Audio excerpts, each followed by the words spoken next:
Get ready to hear the truth about America on a show that's not immune to the facts with your host, Dan Bongino. Welcome to the Sunday podcast. This is our chance to play for you some of the best moments from the radio show and some great interviews during the week that you may have missed. If you ever want to check out our show, go to Bongino.com. Go to Station Finder and see what radio station we're on near you. You'll love it. I promise you. We put a lot of work into the radio show. Check it out. But before that, let me tell you about our first sponsor. I recently gave my father MD hearing aids, and I saw him recently. He was hearing so much better. Millions of adults over 65 start to lose their hearing each year, and my father was one of them.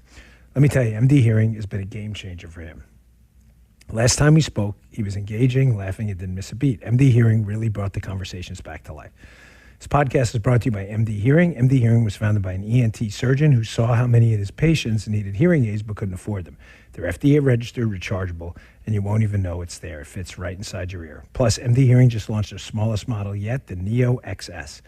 Get the high-quality, affordable hearing aids you deserve with MD Hearing. Go to shopmdhearing.com, use promo code PATRIOT, and get a pair of hearing aids for just $297. Plus, they're adding a free extra charging case, a $100 value just for listeners of the Dan Bongino Show. That's shopmdhearing.com. Use our promo code PATRIOT and get a pair of hearing aids for just $297. Welcome to the Dan Bongino Show weekend show. First up today, we talk with a special guy, very special guy, extremely special guy. He's going to be taking over my podcast at a new time, 10 a.m. Eastern time on our Rumble channel. You're going to love it. He's also going to be taking over my radio show. You want to get a little taste of what he's all about? Here is the great Vince Coglianese. I am really elated, really happy to one, I've accepted the position I accepted. I'll obviously be leaving next week, March 14th being my last show, next Friday, so a week and a couple days from today.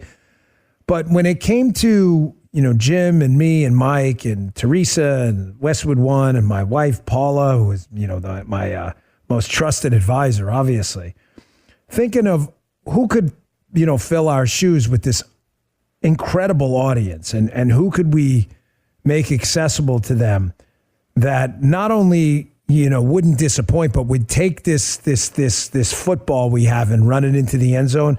There was really only one guy I could think of. There's a reason we asked him to guest host a lot, because he's great, and the feedback was just amazing. He will be taking over my podcast. We'll be moving to a new time at 10 a.m. Eastern time, and he will be also taking over my radio show, which you're listening to right now, in just a couple weeks. His name is, and he's here with us now, Vince Coglianese. Vince, welcome to the show, soon to be your show.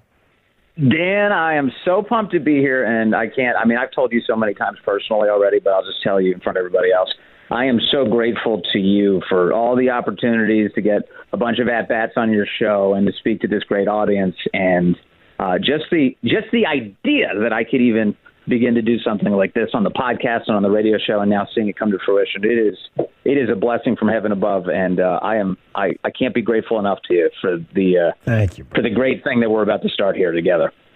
Thank you. But I'm going to share with my audience what I shared with you in a text this morning. I surround myself with good people. And when you surround yourself with good people, Vince, good things happen to you too. I mean, I'm not anybody's life coach. I'm not trying to be Tony Robbins here. I really mean that. I appreciate your gratitude. I do. But you're a good person. You have an amazing show on WMAL now. You don't need me to tell people. People listening to WMAL already know you. And I really couldn't think of anyone better. You have access to all of these people in that D.C. market. The interviews are going to be amazing. You're going to be fantastic. But let's get to what happened last night, because I know you're going to be covering this on your show today too. And let's give the audience just a taste of what they can expect as you take over my podcast in just a couple of weeks at 10 a.m. Vince, last night was a disaster for the Democrats. I'm trying to be objective here. I understand that it's tough, but one of the worst things you can do in politics is create a contrast situation where the pictures and the sound bites are so genuinely awful. The State of the Union is a moment where the president looks most powerful. He's got the microphone, he's got the stage. To have Al Green, Vince, waving a stick, actually waving a stick at him with no microphone, screaming where no one can even hear him, which is interrupting a primetime speech where people just want to get to bed at some point. What a disaster. It was amazing in every possible sense. I was so overjoyed by everything I saw last night. Sad for the state of the Democrat Party, but happy that basically no one wants to deal with their nonsense anymore. So, like, there they are, sitting in the crowd, sort of making these limp-wristed gestures, like absolutely. You ever see somebody who doesn't know how to fight, just like swinging their arms and not knowing what to do? Yes, many times. They're like the little kid who's being held back by the adult man, going, "Okay, settle down, son." And the kid's swinging his arms like crazy and is in a big tantrum. That's what the Democrats look like right now. They look ridiculous, as you point out, because you understand media too really well. President Trump, first of all, has a skill for this, and he had all the tactical advantages. He had the microphone, he had the camera, he had an enthusiastic crowd of Republicans there backing him up. He had great, decent American citizens with really heartwarming stories and tragic stories in some cases that the viewer instantly connected with. And Democrats were either sitting on their hands or protesting, and of course, looking absolutely ridiculous and callous in the process. And I'll say one last thing on this, which is, yesterday was Fat Tuesday, as you know, and I thought that yesterday was an all-you-can-eat buffet of absolutely wonderful moments for the American people. I've never engorged myself as much as I did last night on that speech. I didn't even realize 2 hours had passed. People were saying, this is the longest speech ever. Right, it didn't feel it. It's over. It felt like it just started. It was that good from top to bottom. Yeah, it was. And I've been pretty, I think, objective when it comes to this. And, you know President Trump and his team, this nonsense that they expect, fealty and loyalty to everything they do. They expect friendship and honesty. But, there were some speeches that kind of fell flat. And that was not one of them. I mean, last night was a good one. But what you just said reminded me of, I had a friend when I was back when I was a police officer. And he would always tell me, in the dating scene, you have to be careful and strategic. Like, you want to be in a situation where there's kind of an air around you and not around the other person, or you're going to get rejected. In other words, kind of read the room. The State of the Union, or joint address last night, to be precise, it's one of those moments where you have to realize what you just said, that you are at a significant snapshots, photos, and messaging disadvantage. You just are. I mean, nobody even wants to do the rebuttal anymore because it looks like the subordinate speech. And the fact that the Democrats, who are usually smarter at this, Vince, they're pretty good at messaging, hopey, changey stuff, terrible at ideas, but good at messaging, that they didn't get this says they really still haven't gotten their sea legs after that rout on election night. No, and they also don't know who they are. There's no defining quality for their party other than that they hate Trump. So everything Trump says, I know, I'm certain you've played this clip, but, Scott Jennings made the excellent point recently on CNN, that it's all 80-20 stuff, and that basically Trump has this political superpower of always taking the 80, and then when he takes the 80, Democrats feel compelled to take the 20 and to hysterically screech the 20% position in public. So that's how they end up with constantly defending this idea that it's okay to mutilate children and that you can change their sex and that they're born in the wrong body and that they can play in girls' sports if they're actually boys. It's insane to normal people. The 80 is really clear on this one. And the Democrats will take the opposite position because Trump takes the majority position. And so as long as your party is defined by always taking the most unpopular position, you're going to continue to live in the wilderness, which is where they are now. They're in political Siberia, and they don't know how to escape.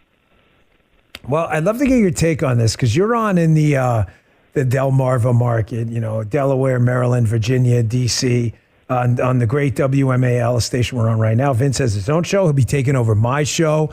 He is also going to be taking over my podcast. Give him a follow, by the way. Go to X right now. It is Vince Coglianese. Well, Coglianese, if you need it spelled out phonetically, Coglianese. Give him a follow. I think we added 10,000 followers for him yesterday.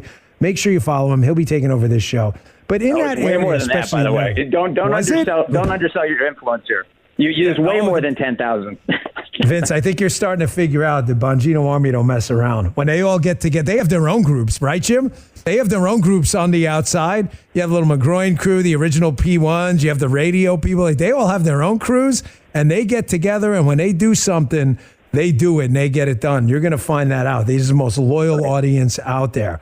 You have other radio audiences as loyal, but definitely no more because it's not possible. But you're in a Maryland market as well, where gerrymandering is a real problem. I know I ran for Congress out there. And I think that's what's contributed to the Democrats' problem you just discussed. It's that there are so few swingy, competitive districts anymore because of the way liberal states have been carved up like New York, that there's really no money or volunteers or reason per se for you to be a moderate anymore, because you're carved into such left-leaning districts that the only way you're going to win is by saying, let's castrate kids and defund the police. That's the problem. Yeah, it's a huge problem. And by the way, it's also a problem on the right to an extent, too, because sometimes you see these incumbent Republican lawmakers who keep coming back, and then you wonder, why are they the squishiest Republicans when their states are the reddest?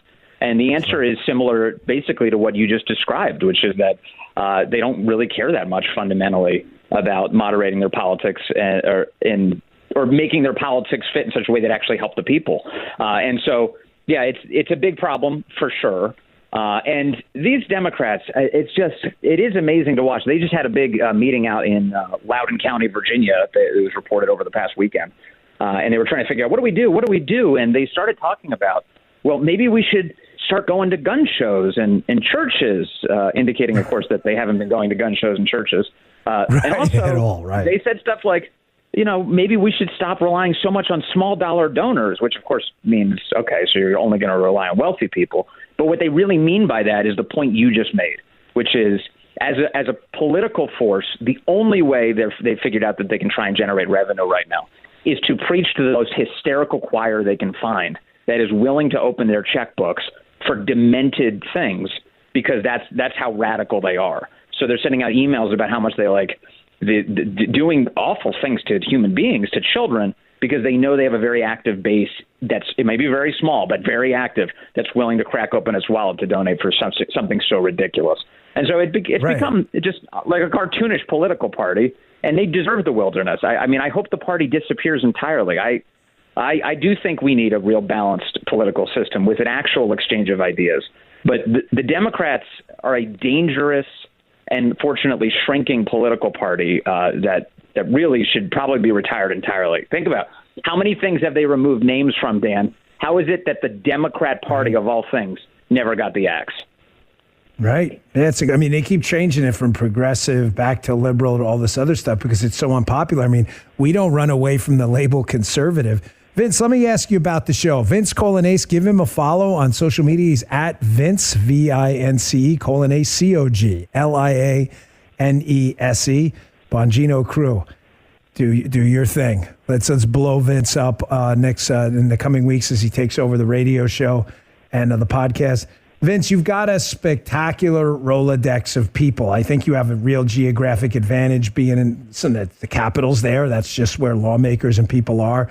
You've interviewed a lot of them on WMAL. So what's your plan for the interviews on the show? You're going to do a blend of newsmakers, culture stories? I don't know. You're going to, we throw in some country music here once in a while. We just did a Morgan Wallen sampler. How do you plan on taking the podcast for the Bongino Army and running with it? Well, I can tell you I have a couple of very big rabbits in the hat that I'm ready to start pulling soon. I'm not going to make any announcement right now. I'll just hear that, Jim?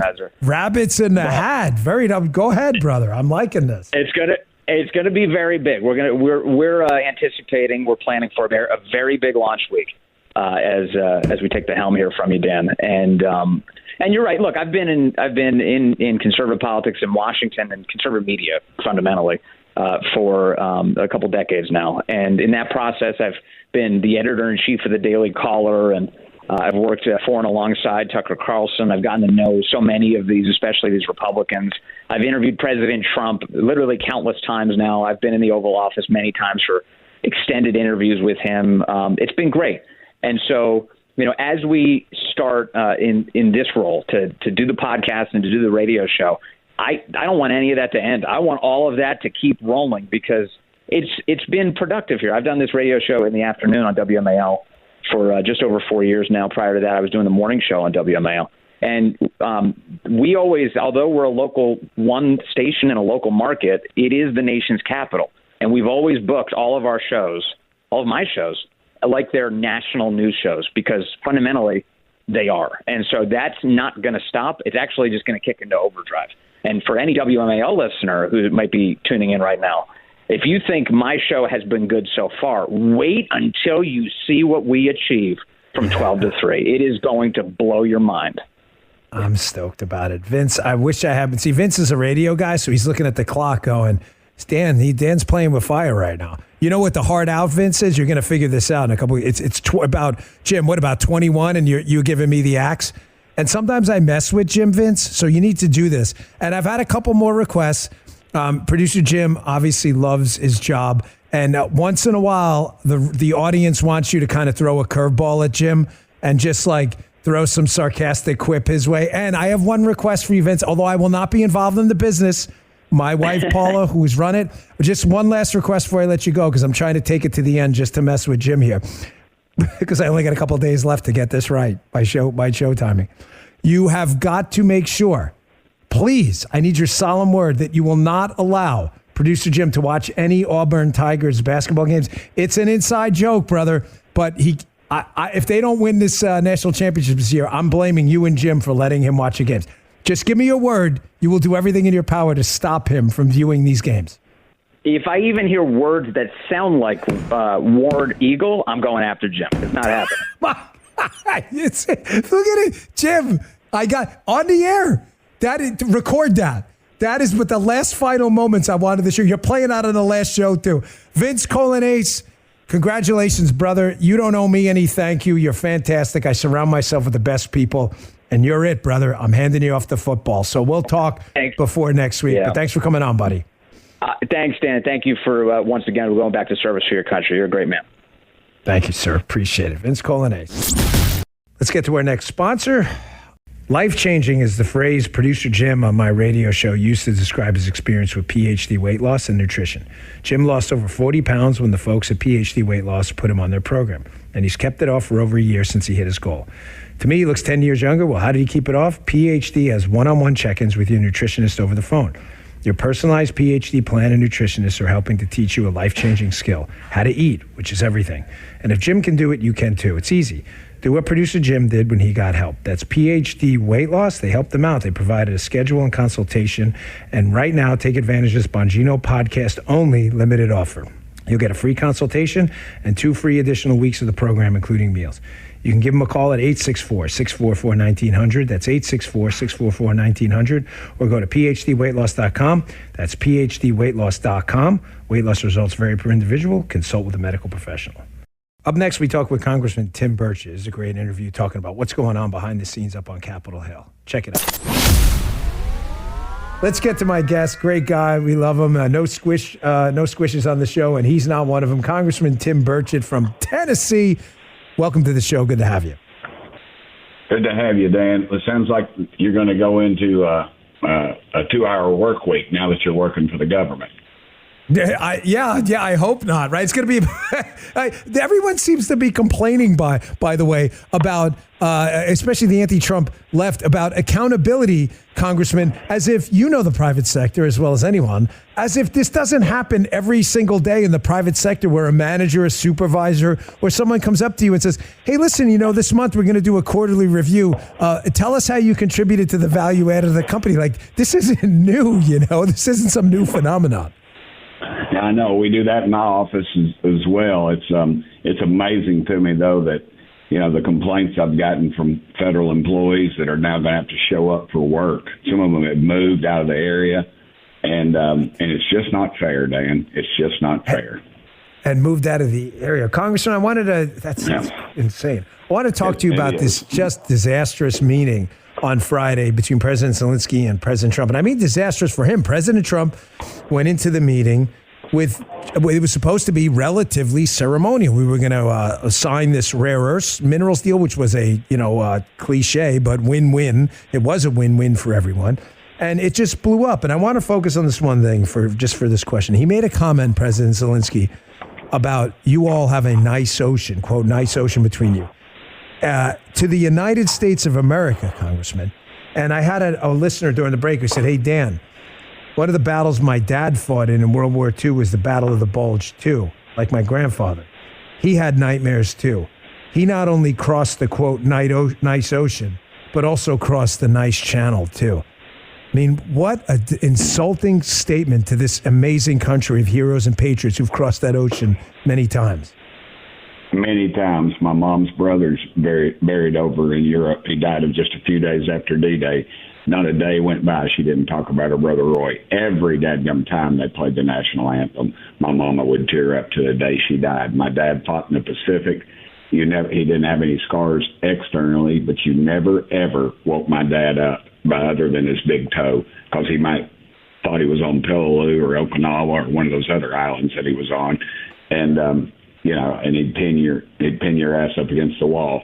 Just to come into somebody's own home and do that. I was talking to somebody at the airport, and I said, it's kind of like my parents used to give a lot of money to legitimate Christian organizations like Billy Graham and others. It'd been like Billy Graham coming into our living room after my parents had written one of their hard-earned checks to his ministry, and him start making demands of us. It's beyond belief, the arrogance of this guy, and it is exactly what America voted for in Donald Trump and J.D. Vance. I couldn't have been more proud of them. I thought they actually used pretty good restraint from what I've been around Trump. I thought he might have just grabbed him up by the shirt collar and just thrown his ass out right then, out on Pennsylvania Avenue. And it was just unbelievable. We've given $250 billion with a B. The people in North Carolina, until Donald Trump came in office, in western North Carolina and upper East Tennessee, after Hurricane Helene came through, they were still living in tents and didn't have electricity or water. And the Army Corps of Engineers was nowhere to be seen. Trump got there. They started cleaning it up immediately. And, but here we go. We sent $250 billion over to them, and these folks don't get anything. And, this is America. Let's start taking care of our own deal. It's not our war. We need, and he's trying to, and the crazy thing is now you're seeing all these musicians saddling up with him and the Hollywood crowd. Trump wants peace. That used to be the liberal mantra. Right. I can't, it's just, Congressman, well, it's, I hate to, I'm sorry, forgive the interruption, but you are so correct. I mean, we're roughly in the same cohort, within a few years. And I remember growing up, all we are saying is give peace a chance. I go, this is what he's doing. I don't understand. Like, Donald Trump conceded nothing. The deal, Congressman, was an absolute win-win. I hate that term, but in this case, it absolutely applies. We were going to get economic materials we needed in rare earth minerals in a Ukrainian territory under attack, which the Russians would understandably probably hesitate to attack if the U.S. has an economic interest in. You and I both know them. I'm not saying they wouldn't, but they definitely think twice, especially with Donald Trump in office. The Ukrainians get maybe not a de jure hard security guarantee, but at least an implied one. If you heard what I just said, you know what I'm talking about. This was an absolute win-win. It's not like Donald Trump went into this meeting and said, hey, man, what the hell are you doing here in those battle fatigues? Don't you? He could not have been more statesmanlike. And Zelensky came in and throws just a match on this thing and burns the thing and still won't apologize, which I really can't believe. You're in politics. You're a congressman from Tennessee. You know better than anyone. Politics is an art form.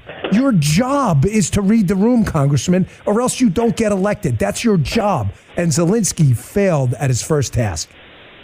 And Trump did exceptionally well. Trump negotiates with Teamsters. I mean, this guy negotiates with the toughest of the toughest deals. And he went in there with America's backing, and he represented us well. I just couldn't tell you how proud I was as I was watching this thing unfold, and how surprised I was at Zelensky. I'd like to know who advised Zelensky to go in there with guns blazing, because you're right. You talk about reading the room. He did not read the room, and America got just what we asked for. We got somebody that represents us, that's not going to be rolled over, and is not going to be spending our great-grandchildren's money. Because remember, every dollar of that $250 billion that we're sent over there is borrowed. That is not money. We're just creating it. And the government doesn't create anything. All it does is take from us to do. And we've already surpassed everything we have, and we're going into our great-grandchildren's savings right now, and it's got to stop.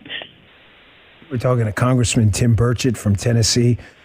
Congressman, what Zelensky, again, I failed to understand or just ignored, which would be even more unforgivable, is this is a constitutional republic. It's not a direct democracy. We don't vote on every single issue. We vote for people like yourself in Congress, and then you vote on the issue.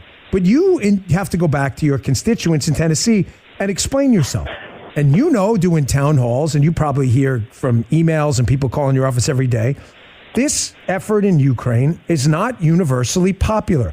The working taxpayers, heroes and patriots of this great country, have different opinions. And for Zelensky to go into the Oval Office with Donald Trump and to fake not understanding that Donald Trump has to move the public in this constitutional republic in the direction of this deal, and to just aggravate the American public further as if this is some kind of monarchy or oligarchy, again, misreading, just a catastrophic mistake he made.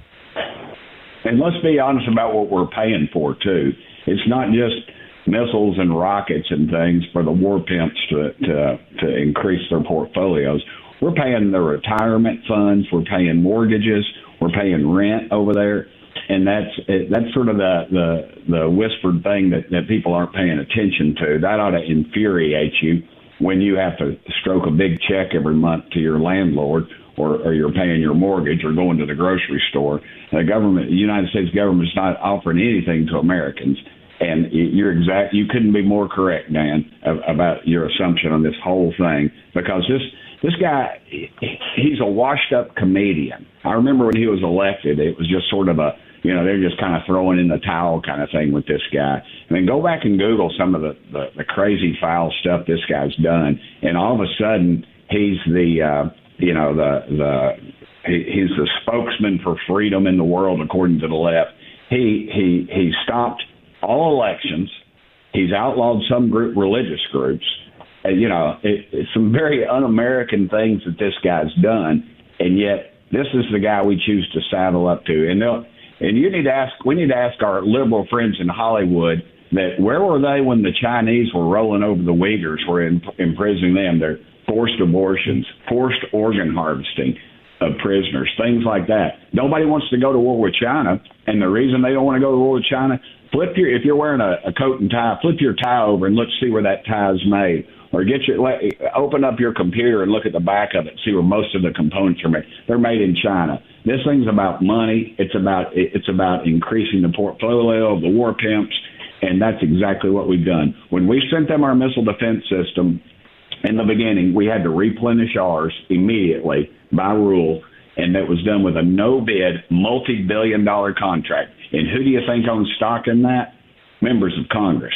And they bought stock in it just days prior to that so-called executive order. So this thing is not lily white. It's not a pure war, and we have no business being over there. We need to start investing in this country, and dadgummit, we don't need to be. And Europe's over there, and Zelensky, in some loose translation I read, he was talking about that we're going to be sending our sons and daughters over there. Under Donald Trump, that's a big hell no, and that will not happen. Congressman Tim Burchett, last question from Congressman from Tennessee. Really appreciate your time. One of the last things I wanted to address with you is this NATO funding. Congressman, listen, the United States has an interest in what happens everywhere in the world. We have trade relationships with countries. It does not mean our boots have to be on the ground everywhere. But let's just be candid. Just pure geography and distance alone, the European Union and most other NATO countries in Western and Eastern Europe have a more parochial interest in NATO than we do. I'm not saying we don't have an interest. I'm just saying for them then, the European Union as well, to lecture us while we have been NATO. We are NATO for decades while their militaries have been hollowed out. I mean, is that a bad joke? You're lecturing us about we are NATO. The NATO is nothing without us. Well, 1,000% if you can do that, Dan. The way NATO works is you agree to put a certain percentage of your GDP into your weaponry, and you agree if one of the NATO countries gets attacked, then you have to then you back them up. So in effect, we kept it. Nobody cares if one of these small countries. Nobody's gonna declare a world war for them unless they're in NATO. So really, NATO is a it's a dinosaur in effect of a Cold War type thing. It ought to be, as somebody I heard say one time, it needs to be in a little kiosk in the Smithsonian, and you push a little button and it tells you what it does. Why in the world? We already are the world's police force, whether we want to be or not, and all this is ensuring that our kids, our sons and daughters, are going to go off into some foreign war, and I'll guarantee you that most members of Congress can't even fight in some of these countries on the globe. And dadgummit, we need to get some new rules in that thing, because Trump threatened to pull out unless those people started kicking in their money, and then they did. And of course, under Biden, they started pulling out again, and we pulled up the slack. Once again, the American taxpayers, our technology, and unfortunately, at some point, it's going to be our sons and daughters in these wars overseas, and we need to get some clear direction there. And the only reason they're not coming at us now is because Trump's in the White House. Indeed. Congressman Tim Burchett from Tennessee, thanks so much for your time. We really appreciate it. Thanks for coming on. See you, Dan. Appreciate you, brother. Thank you. Congressman Burchett. Another interesting interview next from a guy running for governor in one of our biggest, most important states, but our next sponsor first. I've had my Helix mattress for several years now, and I've definitely noticed the sleep differences. You know I had a problem sleeping. Helix Sleep's an award-winning mattress brand. That's the essential reason why I wake up feeling refreshed and ready to tackle a new day. No more tossing and turning. If you're dealing with snoring, sleep apnea, back pain, or even if you sleep too hot, Helix has a mattress option for you. So go to helixsleep.com/Dan and get started. You know, a good night's sleep is one of the best ways to have a better quality of life. Helix mattress can help figure out which mattress will work best for you. I have a pretty hectic schedule, and after a long day of work, I always look forward to sleeping on my Helix mattress. So many of my listeners are sleeping on Helix, Helix. Makes a big difference in their lives as well. Right now, get Helix's best offer yet, exclusive for my listeners, 20% off site-wide. That's right. Visit helixsleep.com/Dan to get 20% off site-wide. Helix Sleep, Helix, helixsleep.com/Dan. We talk with now gubernatorial candidate Congressman Byron Donalds on his run for governor. Check this out. I've known this gentleman quite a while now. Ran into him during a run for Congress in the district he represents and represents well. It's a Florida district on the West Coast. It's the Naples, Cape Coral, Bonita area. Good man, and we share similar personal interests as well, especially with regards to school choice. That kind of filters over from personal to professional. Welcoming to the show, Representative and a good one, Byron Donalds. Sir, thanks for your time today. We appreciate it. Dan, it's good to be with you, man. And by the way, congratulations. I didn't think you were ever going to go back into government work, man. So congrats. You know, as you know, you have a history of service yourself, state rep, member of Congress, hopefully Florida's next governor. It's the kind of calling when the boss asks you to do something and you can really transform the government. You know, Congressman, it's easy to talk about stuff. A lot of people do. But you can't tell your audience, hey, the do matters, which I've said often. And, oh, but not me. I meant the other guy. Like, that doesn't work, you know. You're a street guy like me. Authenticity matters. People see through it. And that's why I think it was so important I do this. But I want to talk about your big announcement. You have expressed an interest in the governorship of my beautiful, wonderful, incredible home state of Florida. I think you'd be an amazing guy for the job. What are you going to do to make Florida, I'm not going to say great again, but even greater? Well, first of all, my candidacy went official yesterday. We filed the papers in Tallahassee, and so I'm in the race, and I'm running. And for me, we have a great state. You know that, Dan. It's about staying on top. That's the key thing.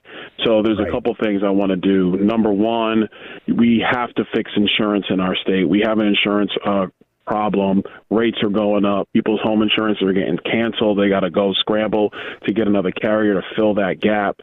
So, I want to use some of my background in banking and insurance and financial services to try to help the state expand the number of carriers in our state. We might have to do some stuff around capital requirements for insurance carriers to make it easier for them to write insurance in our state. And then the other key thing is that we're a hurricane-prone state. That's just a reality. So we want to make sure that when a homeowner has to call on their insurance carrier, that process is as smooth as possible. And my district's been hit several times by hurricanes. The most major one the last time was Hurricane Ian. And so being on the ground working, to help people get back on their feet in my district, you start to go through some of those issues with people trying to get their claims done, trying to get adjusters out, trying to get responses from insurance carriers. And so, look, it's going to be an all-of-the-approach strategy. We got a lot of work to do to clean that up. Second big thing is I want to make Florida the financial hub of the world. So much capital is moving to our state. You have a lot of the people who were doing business in New York and in Chicago who through COVID, they looked at Florida, and really because of the leadership of Ron DeSantis, they said, you know what, I got to go to Florida. And in a lot of respects, their politics changed along the way. So they're Republicans, they're conservatives, they're down in Florida, but they still do major business and finance. I want to focus the state towards becoming the financial capital of the world. We can do that in our state because, we're not just a retirement state anymore, Dan. We've become an everything state. Everybody's coming to Florida to do something. Sorry, I didn't mean to interrupt, but Congressman Donalds, now candidate for governor, Byron Donalds, you know as well as I do, the snowbirds phenomenon, it still exists, but it's nothing like it was. When I moved down here 10 years ago, you walked out there in snowbird season, you walk in any restaurant, there was no one there. That's gone now. Florida is now people's year-round home. You still get people who travel back, obviously, but not nearly to the extent. So that leads to my second question. If you are the next governor of Florida, being a member of Congress now, you deal with national issues. This is a competition, Congressman. We got Iowa cutting taxes. You've got, places like Ohio and even some, Democrat swing states looking at making more tax-efficient tax codes. And then you've got places going in the other direction, like Delaware, where most companies would incorporate a lot of them, which is now going in the other direction and now trying to get back business. We can't in Florida ever take for granted that our weather and amusement parks and job environment is just going to keep us on top forever. I know you understand that better than anyone. 100%. I mean, I'm glad you brought up Delaware. For a long time in our country, Delaware was the state people went to incorporate their business. So what I want to do is make it the easiest to incorporate. I want Florida to become the easiest to incorporate. I want to set up business courts in Florida so it's easier to adjudicate those issues that do go through your judicial system anytime you're dealing with a lot of corporations in your state. But to the competition, Vivek Ramaswamy, good friend, running for governor of Ohio. Vivek and I talked offline, and I heard his speech talking about how he wants to make Ohio the best state in the country. And my joke for him was, well, look, congratulations on that vision, but you're still going to be number two because Florida is number one today, and we're going to be number one into the future. So it's about taking public safety seriously. We're going to continue the work that Governor DeSantis has done on that, the work in education, continuing that great work. But then it's about becoming much more open in terms of economics. Again, being able to be a hub for finance and be the center of not just the country, but of the world when it comes to finance. And then, of course, you got to fix insurance. Insurance is going to be key. And one big thing, Dan, and I think this is important, we've led the country when it's come to school choice. I was in the legislature when we passed universal school choice. My sophomore year in the legislature, I passed at that time the biggest expansion of school choice in the country, which was the Hope Scholarship at that time. And so now that we have universal school choice in Florida, now we got to make sure that every child has every tool available to them to become proficient in math and in reading and in writing. That stuff's going to be crucial for our success going forward, and that's what I'm focused on. Yeah, you benevolently stole my thunder for my next question. School choice is a very sensitive topic to me. It's personal as much as professional because I'm a product of it. I would not be speaking in clear English sentences right now if it wasn't for a local Catholic school that through kind of de facto school choice let us go there. I mean, my parents didn't always pay the tuition on time because we couldn't afford it. But Sister Jane let us stay there. And they did a remarkable job with me and my two brothers. And you and your wife have been unbelievable advocates for school choice. I mean, your wife, Erica, this is her cause, has dedicated her life to this. And you as well. I heard you give so many passionate speeches about this, how you and friends of yours have just been rescued and saved by this cause of school choice. I know it may not be the sexiest topic always, Congressman, but if we don't have a strong, educated workforce, We have, I'm blathering on, it means so much to me. We have this repository of kids in inner cities in Florida and elsewhere. This is our greatest natural resource, isn't rare earth minerals. It's those kids. You have any idea how many Apples and IBMs and Hewlett-Packards and whatever could be invented in inner cities that have just been left behind because we can't teach these kids to do freaking basic math? It's a moral stain on our society. No, I totally agree. And I think part of it is being a little technical about it.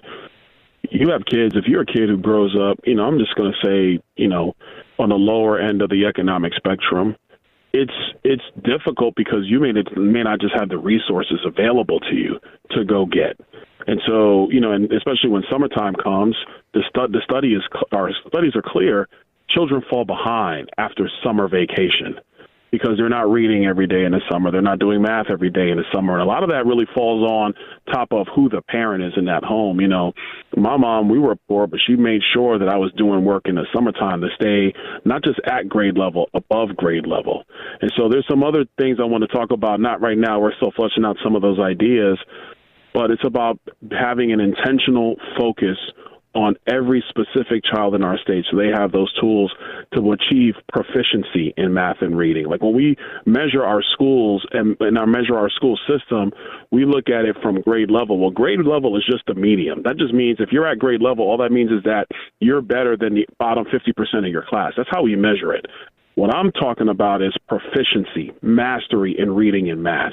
If you have kids, no matter what your background is, being proficient in reading and math, it will not just supercharge the state of Florida. That gives you the great leaders you need for the future of America. And that's what this whole thing is about. And you're right. That is the precious resource, is the future potential of children in America. They are the precious resource.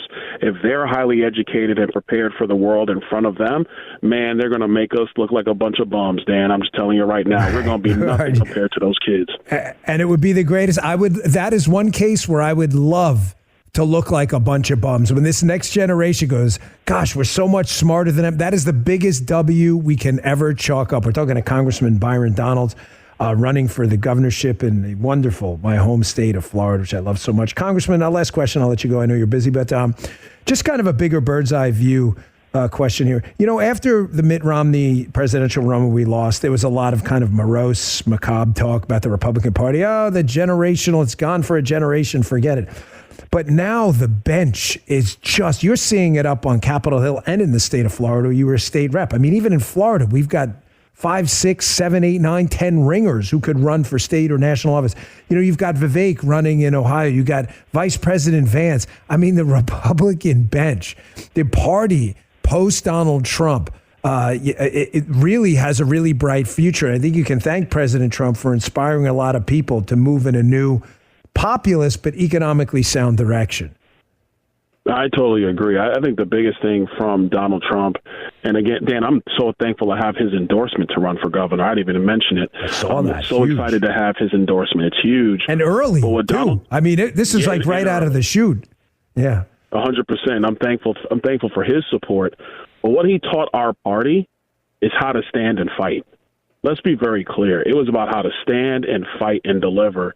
You saw that with Governor DeSantis. You see it with JD, with Vivek, myself, countless others who maybe they don't have as much shine on evening news and on social media, but you now have an entire phalanx of Republican electeds at the federal level, at the state level, that nobody's really ever heard of, that they are now committed to the principles of common sense, of economic freedom, economic liberty, conservatism, but they are prepared to stand in the gap and fight for those principles and not be shy about what they believe. They're really undaunted. And I think that's because of the strength of Donald Trump. And now you're seeing it come out in the bench in the Republican Party. So, as long as we don't just get too cute and get too dumb and just stay focused on the making sure the main thing is the main thing, man, the wind is really at our back. And not last thing I'll say on that is we can't stop now. Like just winning in 24 is not enough. There are people in our country who are not historically Republicans or conservatives but they're people of common sense. They don't really care about politics, or their politics have been dictated by family and friends. But if you're bold and you're committed and you have the right policies and you have the right agenda and you're willing to go and engage these people in every town and city of America, you'd be surprised how many of them will be willing to choose our philosophy and vote for us and stand with us to make this country great. So, from the perch in Florida, if I'm successful to be the next governor, my mission is going to be to lead Florida, continue it being the best state in the country. Sorry, Vivek, you get to be number 2, but the best state in Florida, the best state in the country, and we're going to lead, and we're going to make sure the other 49 know how to get the job done. Yeah, you're right. I mean, bench-wise, I'd be remiss if I didn't mention Governor DeSantis' 2 terms, too. I mean, we've been lucky. Former Governor Scott, now Senator, Governor DeSantis, 2 terms. I mean, this place is really a beacon of freedom. I love so much living down here. I'm proud of this next mission we're going to undertake, Congressman. But like you, D.C. has some great people, but I love Florida. I'm gonna miss my Florida home. So I hope to run into you in Washington, D.C. Let's grab some coffee sometime. You're doing a great job. Good luck in the governor's race, and thanks for everything you've done for school choice. It really matters a lot to me. And thank your wife as well. She's fantastic. We appreciate your time. All right, listen, thank you, Dan. Take it easy.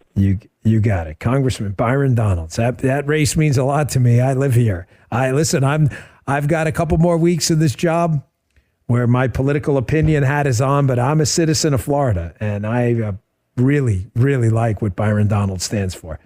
Him and his wife, Erica, have really fought for school choice dinner. Let's get to our next sponsor. You don't go out and buy a life jacket when the boat's already sinking, and you don't buy gold when the economy has already collapsed. Clearly, others are heeding this advice as gold hit all-time highs. The first part of 2025, it's not too late for you, too. I use Birch Gold, BIRCH. It's the company I buy gold from. Birch Gold specializes in helping you convert an existing IRA or 401k into a tax-sheltered IRA and physical gold for no money out of pocket. Just listen to this 5-star review. Knowledgeable, helpful, no pressure. That's why you go with Birch Gold. That's why they've been with me for a while. Get your free info kit on gold by texting the word Dan to the number 989898. There's no obligation, just useful information. So with an A+ rating with the Better Business Bureau and countless 5-star reviews, text Dan to 989898. Let the experts at Birch Gold help you secure your future today with gold message and data rates reply. Finally, we talk with Vivek Ramaswamy, candidate for governor in Ohio. Check this out. So as I told you, we try to bring you guests that are interesting, compelling political stories, but people I believe we share a pretty common ideology with. Doesn't mean we're going to agree on everything, but as Ronald Reagan said, if we agree on 80%, we'll come back for the other 20% later. I've known this gentleman a long time, recently announced a run for the governorship of the amazing, now turning very red state of Ohio. I just saw what looks to be a really glowing endorsement by President Trump. Mr. Vivek Ramaswamy, welcome to the show, sir. Yeah, good to have you made back. I enjoy being on here every time, man. Yeah, it's always great. It was so nice to see you in the amusement park with your lovely family. I'm going to assume you were taking just a quick family thing out before you knew you were going to be jumping into the campaign, because as you know from your presidential campaign, it's a lot of work, door knocking, county fairs, handshaking. So it was really nice to see you, but you're ready. I saw you. You sound very energetic, and no one knows how to campaign, better than you do. I appreciate it, man. Actually, it's funny when we bumped into each other in the amusement park. So it was my son's 5th birthday, the day before my campaign launched, and we knew we wouldn't be able to give him a proper party. So he wanted to go down there, and we celebrated with him properly. Took the day off from all phone calls, focused on the family, and then, yes, we launched the campaign in full force. And, I don't like to go at half speed, so we're going to be going and crisscrossing all the 88 counties of the state. I declared last night, and I was proud within an hour of formally declaring my campaign that night to see President Trump's endorsement. And the truth is President Trump is saving our country at the level of Washington, D.C. He's going to do his job in the next 2 years. But as he gets that job done, that means a range of programs from education to healthcare are going to flow back down to the states and to the people where they belong. That's the good news. But the work that we have ahead of us is also real. That requires actual governors who are ready to use that power in the right way to stand for the right principles, to actually fix the educational achievement crisis in our country. That's a big one, Dan. We're 75% of 8th graders right now can't even do proper math. at an age-appropriate level. We're going to fix that, but it's going to take strong governors to do it, and that's why I'm looking to lead the way right here in Ohio. We're talking to Vivek Ramaswamy, a recently announced candidate for the governorship of Ohio. Vivek, I know you feel like I do. I know school choice sometimes is not the sexiest issue to talk about. There's national defense, there's tax cuts. I get that, but President Trump passionately believes in it. The people he's appointed in these positions, whether it be Linda McMahon or Betsy DeVos, who are strong believers in school choice.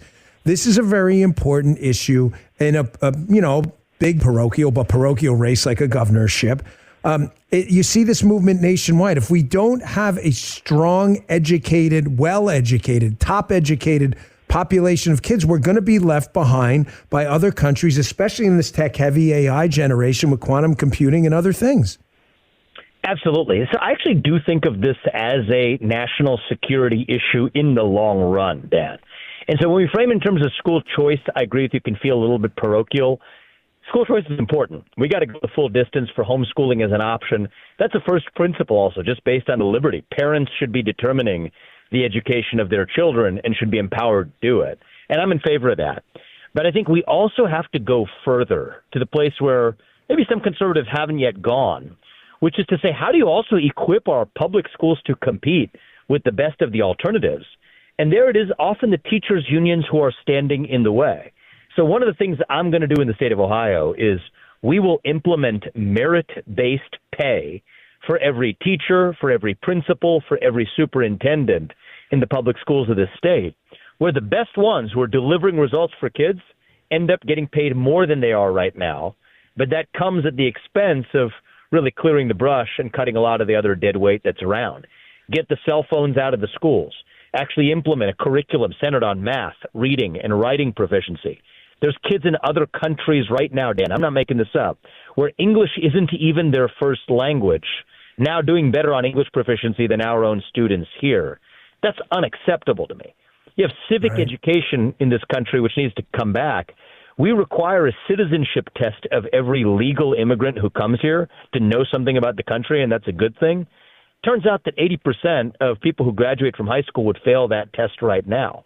So on my watch as governor, we're going to make sure that every high school senior who graduates from high school has to pass the same civics test that every legal immigrant has to pass in order to become a citizen. And I think that that's a beautiful thing, because you can't love a country unless you know the first thing about that country. So civic health, physical health, academic health, mental health, all of it. This is about standing for the next generation, and I do think about that as a future security issue and a competitiveness issue versus China and other countries around the world. But they don't have federalism like we do, so it can't be done in Washington, D.C. It has to be states that lead the way. Yeah, I was deeply impacted on a trip to South Korea in my prior line of work, where teachers, Vivek, are small g gods. Like, people worship the teaching profession. They're highly paid. It's merit based. They get the opportunity to work after hours in tutor positions where they're paid handsomely. And it's just a shame that not the teachers, but the unions have made this more about the organization rather than the kids. That's what's really destroying our system. That's right. And this is such a perfect example, because we're talking about what's going on in Washington, D.C., where I helped get Doge off the ground. President Trump and Elon are doing a fantastic job. It's bureaucracy that is the enemy of the people. I believe that. Whether it's the federal government, whether it's at the state government, whether it's the level of the managerial class, we talk about these public teachers unions. It's a funny thing, because the individual people who are in that often are very good people. I think about my sixth grade teacher, Mrs. Kinney, at a public school that I went to in Cincinnati, where I grew up. She changed my life for the better. She allowed me to see potential in myself that I never saw. But right now, we're not attracting the very best like her, because there's no meritocracy in compensation. You brought up South Korea. The same thing is true in Finland. They pay according to merit-based pay, according to actual performance. They attract the very best, in many cases, to the education profession, as we should here as well. And it's shocking that none of our 50 states do it. So I want Ohio to be the first state in the country that brings meritocracy to compensation and education with some of the other changes. And that'll set a national standard, is the way I look at this. It's not actually, turns out, a parochial state issue when you see it that way. Yeah. It's about setting a national standard and doing it through state leadership. And I do think that that's the way things work in America, is education's local, but it's a national threat unless we address it. No, that's a good point. We're talking to Vivek Ramaswamy, candidate for governor of Ohio. Say you win the spot and you become the governor of Ohio. It does put the squeeze on other Republican governors who may move more slowly, where the citizens of their states will say, well, why aren't we doing what happened in Ohio? But let me address something. We've known each other a very long time, back from my old Fox show where you were a frequent guest on. People may not know. They may know you from running for president, but you had an extremely successful career as a tech space investor for a very long time. Very successful career. You also were part of the initial launch of the Doge before you decided to run for governor. Do you plan on taking this Doge business-like approach that you had in your experience in the private sector to government as well? Because Ohio is a pretty well-run state. It's a red state turning redder, but let's be honest, even well-run states, there's always a little bit of nip and tuck here and there. I would assume that's what you're planning to do, to make that state-level government more efficient too. Look, I don't think efficiency is a partisan issue. It shouldn't be. It's not a Democrat or a Republican point. And so I think you could imagine red states that need to be run better. I don't think there are that many blue states that are run efficiently, but in principle there could be. Look, I think efficiency is just something that every citizen of a state, every taxpayer in a state should want. Right now, Texas and Florida, Dan, are the top two states that people move into. And I think that's one good metric of the success of a state, how many are moving in versus out. Right now, I think Ohio's around number 38. So what I want to do by the end of this is I want Ohio to be at the top of that list. And I think a big part of that is allowing people to keep what they earn. Florida, Texas, and 6 other states like them are zero income tax states. I'd like to take Ohio to become a zero income tax state. I think that's equally just about putting more money in people's pockets as it is making sure that government runs as efficiently as possible. And the beautiful thing is that also takes aim at then the over-regulation of the private sector. It shouldn't take 18 or 36 months to build a new natural gas pipeline. For example, in Ohio, a state that has great natural gas underneath the ground, that should be 6 months or less. So I believe every man-made problem has a man-made solution. You know, I absolutely love and fully support what President Trump and Elon are doing, and I think it's important to be aggressive. Taking on bureaucracy, there's a reason why many Republican presidents even have talked about it, but never actually have seen it happen. So I love what they're doing. I'm going to bring my unique style and approach to applying that to Ohio. I think about that less as what are we cutting and what are we actually bringing. What we're bringing back is the American dream. That's what we're bringing back. What we're bringing back is a meritocracy. What we're bringing back is a place where any young kid can achieve the maximum of his potential and make as much money or achieve as much success in any domain as he wants to without apologizing for it, by playing by the rules without the government getting in the way. That's what we're shooting for. And I think sometimes when we explain this, especially to our Democrat friends or folks in the inner cities of Cincinnati to Cleveland to Columbus, I think one of the things I've found is that most people, not all people, but most people are actually pretty reasonable if you explain it directly to them. Not through media filters, but explain to them why you're doing exactly what you're doing. And that's going to be one of the things I'm going to try to do well, hopefully, as the next governor of the state. Vivek, last question. We're talking to Vivek Ramaswamy, candidate for governor of Ohio. By the way, very excited about your approach to a zero income tax in Ohio. I can tell you in Florida, that is one of the reasons a huge chunk of people move here. You get an instant raise. But you mentioned something about Cincinnati and Cleveland. These are cities with significantly large populations of minority Americans. You saw running for president in the last cycle that Donald Trump and the MAGA movement have made absolutely incredible inroads into minority communities that have been told for too long lies about who the Republican Party are and who people within the party are. I would assume you would be actively campaigning there on that agenda, knowing that potential is real to swing a whole bunch of voters in our direction. Absolutely. And that's one of the things that President Trump did an amazing job of. Half the job is just showing up, actually. You have a historical generation of Republican politicians that have often been afraid to go into the inner cities or afraid to go into minority communities. President Trump did the opposite. He explained it directly to them, and it was successful. And you and I, we crisscrossed at some of those events. Even one of the things I focused on this last cycle over the last year was helping President Trump get a lot of the youth vote. We saw the youth vote come in droves to Republicans this time around.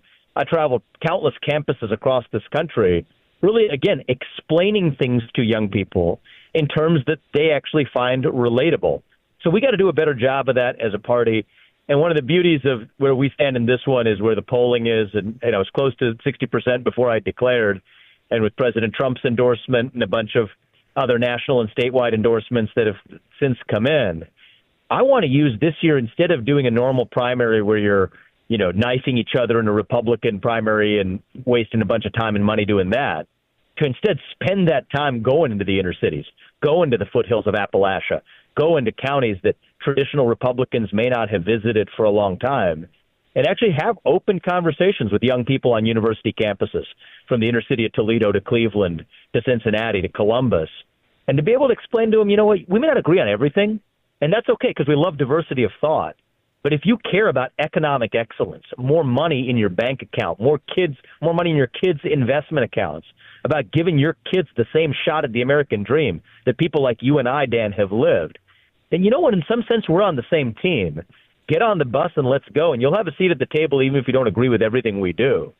And I do think that actually allows us to get more done, actually, which is what I want to now do at the state level. So President Trump's doing his job in Washington, D.C., and reviving the conviction in America that we were missing.